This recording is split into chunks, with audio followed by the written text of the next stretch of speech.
Hi everyone, today I wanted to talk for a minute about how to make decisions. I've had a few clients lately come to me in a state of distress, wondering about whether they should, leave or stay in a job or a relationship, feeling quite stuck, dealing with a dilemma. I just wanted to summarize briefly what some of the research says about what we need to do when we have a dilemma and maybe a decision to make. Just a simple rule of thumb for you today is that we do three things, and those three things are, first of all, we pay attention to our immediate instinctive feelings and we don't act on that.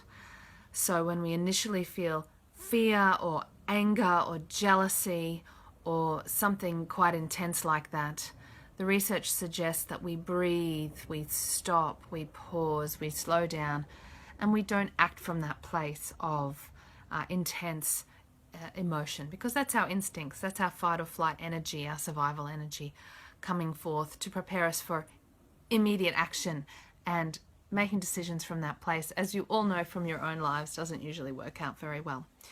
The second thing that we need to do, according to some research I've read, is sit down and write. Make a list of pros and cons. Writing helps get the thoughts from out of here onto the screen or onto the paper, and we can engage the intellect and the logic.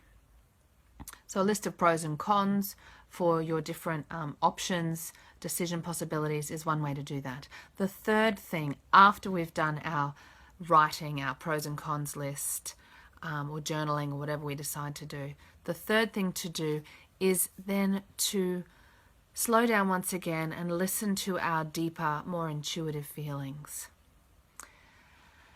Because actually there is such a thing as intuition. There's some research on that. I'll make a different vlog post about the science of intuition another day.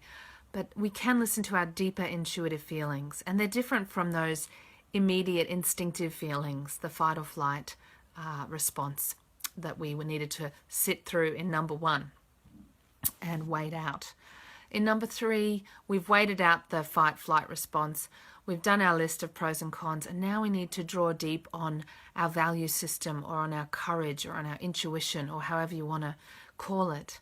And then, given that we've done our list of pros and cons, we'll probably have a better sense of which decision is ultimately the right one for us. And we need to tune out those voices in our head of other people saying this is what you should do and what you shouldn't do, because those people may be right or they may be wrong about what is the right thing for you. So there's the three. Wait out the instinctive feelings that want you to run or fight. Do a list of pros and cons for each option available to you, and then draw deep on your intuitive feelings, and then make a decision.